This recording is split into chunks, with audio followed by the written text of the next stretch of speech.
그때 우리 공매로 받았던 그 한진타운 가격대가 많이 올라갔더라고. 매수 문의도 좀 많이 늘었고. 제가 볼 때는 조금만 더 기다렸다가 팔아도 차익을 많이 실현할 것 같네요. 1년 조금 넘었는데 벌써 시세 차익이 4천인가 5천 정도 올라가는 것 같네요. 예, 혜주씨 들어오셨네요. 현미씨 안녕하세요. 예, 남준씨 어서 들어오십시오. 매물도 검색하면서 임장도 다니시고 열심히 하고 계시네. 그죠?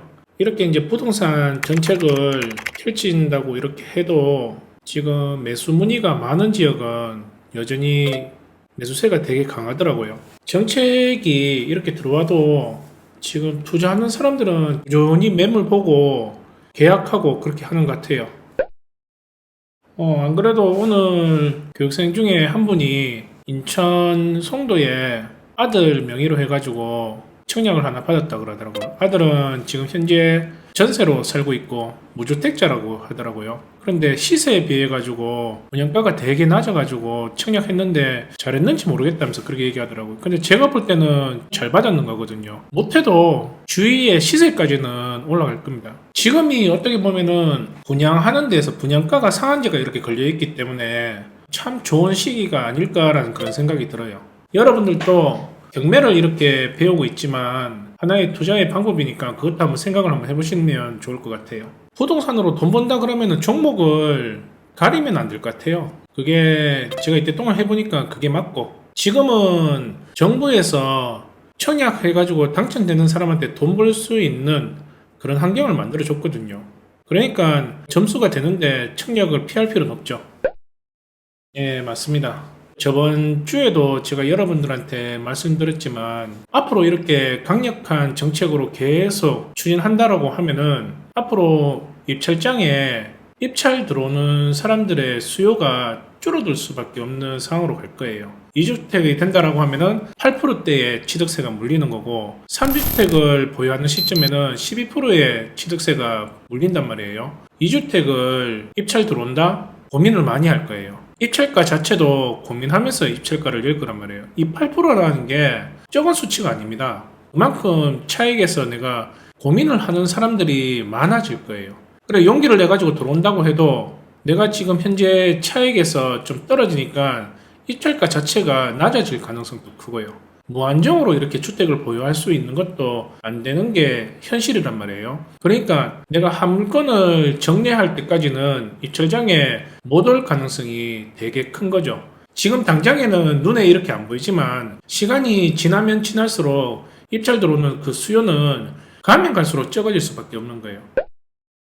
좋은 물건은 계속 나오는데 입찰장에는 대출도 그렇고 세금도 그렇고 주거용에 입찰 들어오는 사람들의 수요는 떨어질 가능성이 많다. 그러면 내 환경을 좋은 방향으로 이렇게 만든다 그러면은 괜찮은 가격에서 입찰 들어갈 수 있는 물건들이 많아지는 거죠. 그러니까 어떻게 보면은 경매를 하는 우리 입장에서는 좋은 환경에 들어갈 수 있는 상황이라고 이렇게 보시면 되는 겁니다.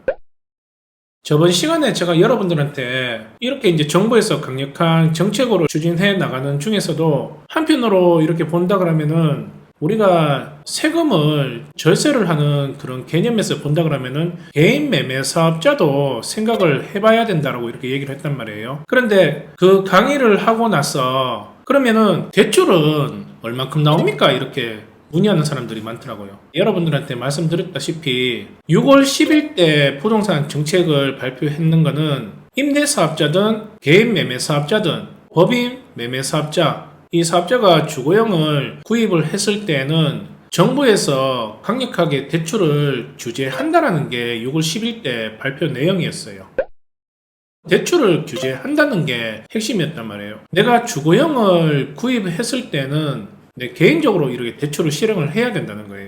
내가 지금 현재 보유하고 있는 이 주택수를 생각을 하시고 대출 나오는 한도가 얼마큼 되는지를 확인을 하고 입찰에 들어가야 된다는 거죠. 그렇게 했을 때에 내가 낙찰받고 내가 대출을 내고 여러분들이 개인 매매 사업자를 단기 매도했을 때에 기본 세율로 적용이 된다는 거예요. 그러니까 저번 주에 제가 말씀드렸던 거는 절세 부분을 이렇게 얘기했는 거지 대출에 대한 그 부분을 얘기했는 건 아니란 말이에요. 개인적인 대출 한도를 확인을 하시고 그 다음에 내가 낙찰이 됐다라고 하면은 매매 사업자를 등록해가지고 단기 매도했을 때에 기본세율로 이렇게 적용을 하라는 게 저번 주에 제가 여러분들한테 알려드렸는 포인트입니다. 오늘은 수익형 부동산에 대해서 말씀을 드리는 시간을 가져볼게요. 이렇게 정부에서 대출 규제나 세금에 대해서 강력하게 이렇게 펼치는데 그 모든 것은 주거용에 포커스가 이렇게 잡혀 있다고 보시면 되는 거예요. 비주거용은 규제지역이나 비규제지역 같은 경우에도 대출에 대한 레버리지를 이용할 수 있으니까 지금 현재 내가 가지고 있는 투자금이 많이 없는 사람들은 수익형 부동산에도 관심을 가질 수도 있다는 거예요. 이 수익형 부동산 중에서도 내 돈이 적게 이렇게 들어가는 수익형 부동산도 있단 말이에요. 그 원리는 대출이 나오니까 내 돈이 적게 들어가는 겁니다. 소액으로 투자해가지고 수익도 이렇게 남길 수도 있고 그리고 나중에 팔았을 때 차익도 이렇게 남길 수가 있다는 거예요. 대부분 사람들이 잘못 생각을 이렇게 하고 있는 게 일반 그 수익형 부동산을 사는 사람들은 차익을 생각하고 이렇게 사는 게 아니라 매달 나오는 그 월 수익을 이렇게 바라보면서 수익형 부동산을 구입하는 사람들이 많다는 거예요. 그런데 경매를 하는 우리 입장에서는 현재 내가 수익을 남기는 것도 남겨야 되지만 팔았을 때 어느 정도 차익도 남겨야 된다는 거예요. 관심을 가지고 투자를 했을 때는 이 수익형 부동산을 팔았을 때에 차익을 실현해 가지고 좀 더 괜찮은 수익형 부동산을 또 투자를 하든지 아니면 그런 비슷한 수익형 부동산을 처음에는 내가 한 개로 팔았지만 차익을 실현해 가지고 내 종잣돈을 불렸으니까 그런 물건을 또 두 개를 이렇게 잡을 수가 있다는 거예요. 예, 그게 제가 생각하는 수익형 부동산의 투자 방법입니다. 오늘은 소액으로 투자하는 수익형 부동산을 여러분들한테 알려드릴 건데 구분상가를 한번 보여드리겠습니다. 나중에는 이제 오피스텔도 한번 보여줄 거고 원룸도 이렇게 보여줄 건데 소액으로 투자하는 것 중에 구분상가의 물건들을 한번 보면서 이런 것들은 어떻게 이렇게 수익이 나오고 나중에 차익은 어떻게 실행이 되는지 보는 시간을 한번 가져볼게요. 첫 번째 물건은요, 이 물건 같은 경우에는 충북 음성군 대소면에 있는 아파트 상가입니다. 그리고 전용 면적은 5평이고요. 그리고 1층입니다. 감정가는 5,400에서 나왔는 물건인데 이게 신건에 14명이 들어왔어요. 신건에 이게 도심지에 있는 것도 아니고 어떻게 보면은 시골에 있는 주공 아파트인데 여기에 지금 세대수 해봐야 300세대가 채 안 된단 말이에요. 그런데 이쪽에 5평짜리에 14명이 이렇게 들어왔단 말이에요. 우리 교육생이 6,810만원을 줘가지고 최고가 매수인으로 받았는 물건입니다. 여기에는 현재 천에 35만원으로 임차인이 있었어요. 이 물건이 몇 개 나왔냐면은 3개가 나왔는데요. 여기 아파트 상가에 매물이 2개 나왔습니다. 이게 105호가 우리 교육생이 낙찰 받았는 물건인데 물건 2개를 입찰을 들어갔어요. 하나는 103호입니다. 감정가가 9천이에요. 그런데 신건에 9,950만원 해가지고 다른 사람이 이렇게 받아갔습니다. 우리 교육생도 공동 1등이 돼가지고 재입찰이 들어가가지고 좀 낮게 이렇게 져가지고 이 사람이 이제 받아가는 물건입니다. 103호 같은 경우에는 마트 이 상가인데 여기에도 월세가 조금 잘 나오는 편이에요. 근데 우리 교육생이 받았는 물건은 미용실입니다. 안에 내부는 이렇고요.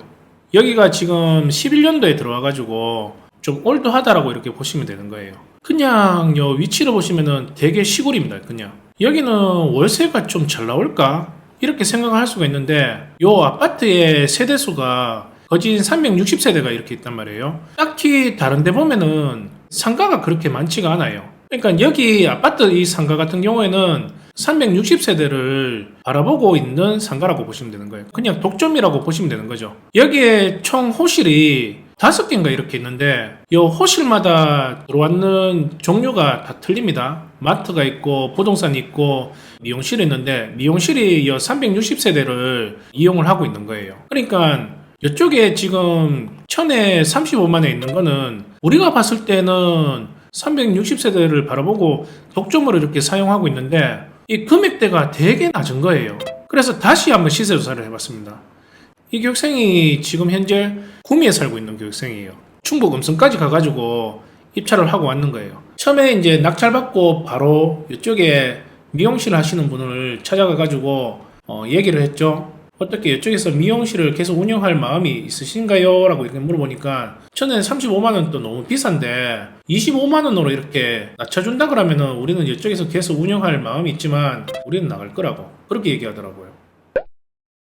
그래서 주위에 그날 음성군에 있는 그 부동산에 다 연락을 취했어요. 주공 아파트에 아파트 상가인데 여기 미용실 하실 분 계시면은 소개시켜 주려고 복비는 좀 넉넉하게 이렇게 챙겨드리겠다고 그렇게 해가지고 음성군 쪽으로 해가지고 매물을 내놨단 말이에요. 잔금 7억 이전에 계약을 했습니다. 1060만원에. 지금 기억을 다시 되돌려보면은 명도도 딱히 한 것도 없어요. 들어오는 요 임차인이 바닥권리금 200만원인가 이렇게 주고 들어왔단 말이에요. 어떻게 보면은 그게 명도비죠. 그 사람은 지금 60에 해가지고 이렇게 들어와가지고 내보내고 올 그냥 인터넷을 다 해가지고 지금 사용하고 있는 중이에요. 어떻게 보면은 요 기존에 있던 임차인은 자기가 기존에 냈던 그 월세에 너무 빠져 있었는 것 같아요. 거진 이쪽에 살고 있는 사람들은 70% 이상은 커트를 하든 파마를 하든 다 할 거란 말이에요. 제가 볼 때는 한 달에 60만원 주는 거 여기 관리비도 딱히 별로 없단 말이에요. 한 달에 60만원 정도 주는 게 이게 많은 금액이 아니에요. 자기가 그 정도는 충분히 줄 수 있는 가격대란 말이에요. 새로 들어온 임차인은 그걸 보고 이렇게 들어왔는 거예요. 여기 지금 호실 해봐야 5개 호실밖에 없는데 슈퍼도 독점이고 여기 치킨집도 독점이고 그리고 미용실도 독점이란 말이에요. 임차인들이 한번 이렇게 들어가가지고 여기에서 거진 안 나옵니다. 지금 기존에 있는 임차인 같은 경우에도 11년도에 들어와가지고 6, 7년을 여기에서 안 나가고 있었단 말이에요. 그냥 여기 35만원 주는 데에서 그냥 만족하면서 이렇게 지냈는 거예요. 근데 투자자의 입장에서 생각을 해본다 그러면은 여기는 35만원은 누구나 들어오는 월세 시세거든요. 최소한 50만원 정도에도 들어올 사람이 요 안에서는 충분해요. 독점이니까. 처음에 70만원에 내놓고 좀 깎아주려 해가지고 60만원에 냈던 물건입니다. 자, 그러면은 얼마 정도의 이렇게 차익을 보고 이렇게 들어가는 물건인지 한번 볼게요. 우리가 지금 이 물건을 봤을 때에 나중에 판다라고 이렇게 한다 그러면은 이 교육생은 1억 2천 정도 선에서 할 생각을 하고 있어요. 1년 계약을 했기 때문에 5%씩 이 사람이 나간다고 해도 다른 임차인을 붙이면 되니까 5%씩은 계속 올릴 생각을 하고 있어요. 팔릴 때까지. 이게 지금 거의 이제 2년이 넘어가니까 10만원 정도는 올라갔을 거예요. 1년씩 계약을 했으니까. 구입가는 6,810만원. 대출을 3,500만원 정도 이렇게 받았습니다. 그리고 월 이자가 10만원 정도 이렇게 나가요. 월세는 1000에 60으로 세를 받고 있어요. 2,300만원 들어가가지고 매달 50만원씩 세가 나오는 겁니다. 최소 5천만원 정도는 시세 차익을 보고 들어가는 물건이었어요. 여기가 시골이라 가지고 눈에 안 들어올 수도 있지만 아파트 상가 같은 경우에도 나홀로 이렇게 아파트라도 요 안에 독점적으로 이렇게 사용을 하고 있다 그러면은 이 물건이 나쁘지가 않다는 거예요. 그런데 대부분 사람들은 물건을 볼 때 시골이면은 무조건 패스하는 경향이 있습니다. 시골이라고 해가지고 패스할 게 아니라 내가 지금 들어가는 돈에 대비해가지고 수익이 이만큼 나온다 그러면은 그리고 나중에 시간이 지나가지고 요 상가를 내가 1억 2천에 판다라고 생각하고 내가 수익이 이 정도 나온다 그러면은 1억 2천에 팔리는 게 오래 걸릴 수는 있어. 근데 투자라는 거는 단기적으로 이렇게 해가지고 투자하는 거는 큰 돈이 들어오는 건 사실 아닙니다. 장기적인 관점에서 내가 목표했던 걸 정했다 그러면은 그 금액을 내가 받을 때까지 꾸준히 계속 이렇게 시장에 내놓는 거예요. 그동안 뭐 하냐? 나는 월세로 계속 이렇게 수익을 누리고 있으면 되는 거예요. 이게 경매라는 수익형 부동산의 투자법이라고 이렇게 보시면 되는 거예요. 자, 다음 물건 또 한번 볼게요. 이 물건은 전라도 익산에 있는 상가입니다. 빌딩 안에 있는 상가인데 어떻게 보면은 골목 상권이라고 이렇게 보시면 되는 거예요. 실평수가 26평입니다. 그리고 감정가는 3억 1,100인데 3번 유찰돼가지고 1억 660만원 정도 선에서 시작하는 물건이었어요. 여기에 8명 들어왔습니다. 8명 들어왔는데 저희 교생이 그전 유찰가를 넘겨가지고 1억 5,950에 쳐가지고 최고가 매수인이 되는 물건이에요. 여기도 현재 임차인이 있었어요. 500에 70으로 여기도 장사를 현재 하고 있는 물건이었어요. 우리 동네 포차라는 게 이제 들어왔어요. 요 위치를 보시면은 요 지도만 이렇게 봐도 골목 상권이 많이 이렇게 이루어졌다는 그런 느낌이 들죠. 이게 왜 그러냐? 요 위에 보면은 대학교가 있습니다. 요 원광대학교에서 바로 이렇게 나오면은 이쪽 상가를 바로 이용할 수가 있습니다. 대학생들이 이쪽 골목으로 해가지고 많이 팔아주는 그런 상권이에요. 주위에 보시면은 1층 쪽에 먹거리 상권들이 많죠. 여기에도 지금 먹는 거, 이쪽에도 맥주집, 2층에도 찜닭집, 1층에 보면은 상권들이 많이 이렇게 들어와 있어요. 다 먹는 거죠. 요런 골목 라인에 학생들이 쭉 내려와 가지고 술집으로 이렇게 커져 있는 골목 상권이라고 이렇게 보시면 되는 거예요. 월세 매물 이렇게 나오는 거 보면은 꽤 이렇게 많이 받으려고 합니다. 요 초등학교 골목 요쪽 라인에 우리 물건이 여기 있단 말이에요. 여기 전면 상가예요. 지금은 어떻게 월세를 받고 있는지 전북 익산시 초등학교 요쪽 골목 라인이란 말이에요. 우리 물건이 요쯤에 있었고 전용 면적이 26평이란 말이에요. 이쪽 라인에 여기 전면 상가 1층인 것 같아요. 24평입니다. 2,500에 230만원 정도 매물이 나왔네요. 여기는 지금 1층이 13평인데 2,000에 180 이렇게 받겠다고 지금 매물을 내놨어요. 그리고 이쪽에 지금 22평이 3억 3천에 받고 싶다라고 이렇게 얘기를 하고, 이게 전면인지 후면인지는 잘 모르겠어요. 우리 물건은 요쯤에 있단 말이에요. 이게 24평이고 충분히 180까지도 받을 수 있겠구나라고 생각해가지고 이 물건은 무조건 입찰 들어가세요 라고 이렇게 얘기했던 물건이에요. 낙찰 받고 바로 찾아갔습니다. 현황상에 이렇게 봤을 때는 500에 70으로 이렇게 되어 있는 거예요. 아까 이게 똑같은 거예요. 음성이니까 시골이니까 패스 이렇게 돼버린단 말이에요. 그러니까 신건 때에 아무도 안 들어가고 두 번째 유찰됐을 때도 아무도 들어가고 1억 5,200대에 이때도 아무도 안 들어왔는 거예요.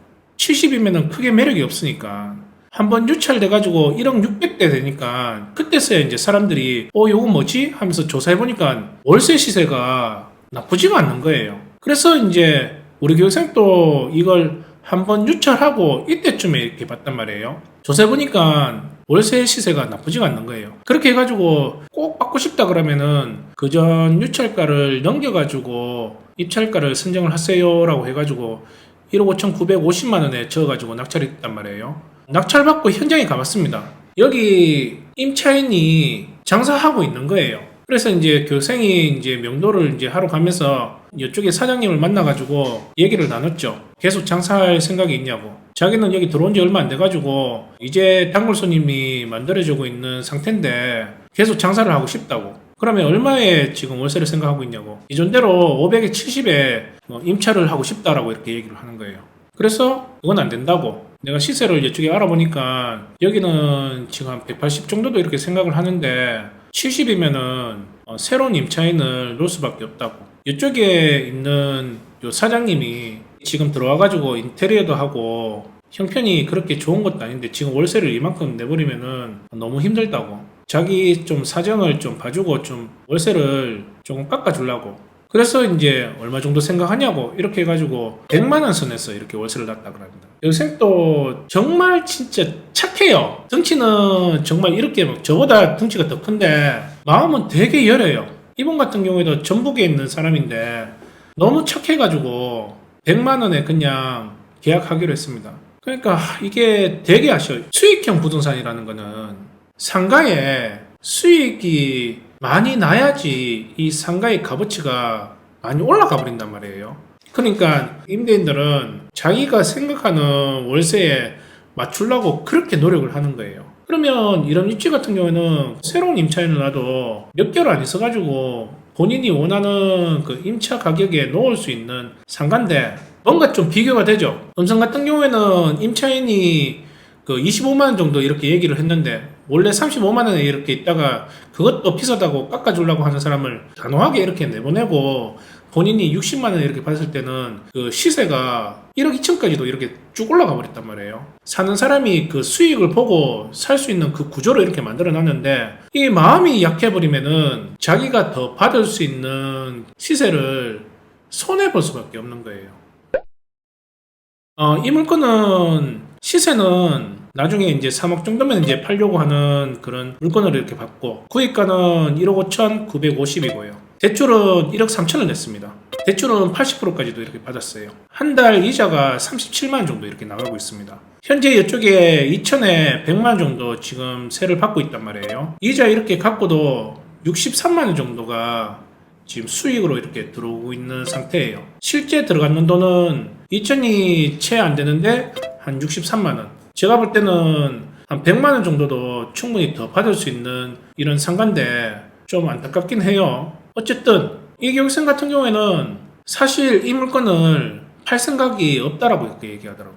자기는 이쪽이 원광대학교가 이전을 하지 않는 이상에는 계속 이 상가는 안 팔고 연금으로 이렇게 생각하고 계속 가져가는 물건으로 생각을 한다라고 이렇게 얘기하더라고요. 나중에 자식한테도 물려줄 수 있는 상가로 보고 이제 들어가는 물건.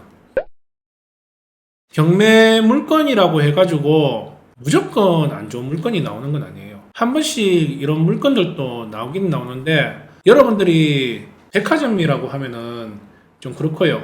구제시장 가가지고 내가 물건을 고른다는 마음으로 계속 이렇게 매주 전국 물건을 골라내야 되는 겁니다. 한 번씩 괜찮은 구제 물품들이 이렇게 나올 때가 있단 말이에요. 저렴한 가격에. 그런 물건을 고른다는 생각으로 계속 검색을 해가지고 찾아내야 된다는 거죠. 다 쓰레기 물건일 가능성도 큽니다. 가조사를 안 한 상태에서 무조건 물건 보고 그냥 현장 가버린다 그러면은 갈 때마다 계속 현장에서 쓴맛밖에 못 보는 거예요. 그러니까 가조사 하는 걸 여러분들이 좀 익혀놓고 그리고 전화조사 하는 걸 여러분들이 좀 훈련이 된 상태에서 수익형 부동산 이 구분 상가도 보셔야 된다는 거예요. 딱 보시면은 지금까지도 크게 들어가는 돈이 별로 없죠. 소액으로 해가지고 이 정도 2천만 원 정도 투자해가지고 63만 원씩 이렇게 나온다. 이것도 나쁘지 않는 수익입니다. 그냥 30%가 더 넘어가 버리는 수익 구조죠. 보통은 일반 물건을 이제 구입하는 사람들은 4%대, 5%대의 수익 구조만 이렇게 보고 일반 물건들을 구입하는 사람들이 태반이란 말이에요. 근데 우리는 경매로 이렇게 하니까 이 정도 수익률을 보고 이렇게 들어간다는 거예요. 경매를 한다라고 하면은 못해도 한 10% 정도는 수익이 나와야 됩니다. 네, 수익형 부동산이. 자, 이 물건은 이제 우리 회사에서 이제 예전에 받았던 물건이에요. 파주 프라임 타운이라는 구분 상가입니다. 평수는 37평이고요. 그리고 감정가는 3억 1,300인데 한 번 유찰해가지고 2억 5,400에서 시작하는 물건이었어요. 여기에는 보험회사가 150만 원 정도 주고 이렇게 들어왔는 상태였어요. 현장 갔을 때. 자, 위치를 보시면은 금능역이 도보로 2, 3분도 안 되는 거리에 있는 물건이었고요.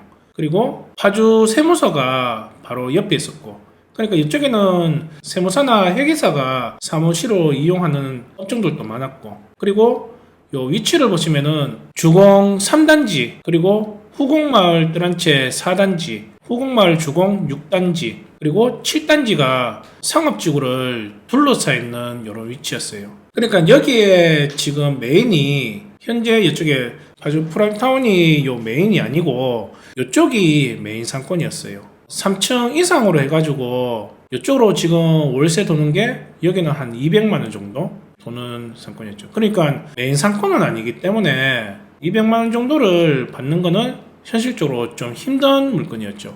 여기 같은 경우에는 학원이나 병원 상권들이 많이 들어와 있는 상태고 요 뒤쪽으로는 먹는 상권들이 이렇게 들어와 있었고요. 그러니까 실질적으로 우리 물건 같은 경우에는 학원이나 병원 상권이 들어오기는 힘든 입지에 있는 물건이에요. 그러니까 여기는 순수하게 사무용 용도로 사용하는 물건들이 많았죠. 현장에서 이제 시세 조사해 보니까 여기는 최소한 150까지는 받을 수 있는 월세라고 생각이 들었어요. 결론적으로 여기에 월세는 3천에 160으로 해가지고 세를 놨습니다. 이 물건 같은 경우에는 올해 초에 팔았는 물건입니다.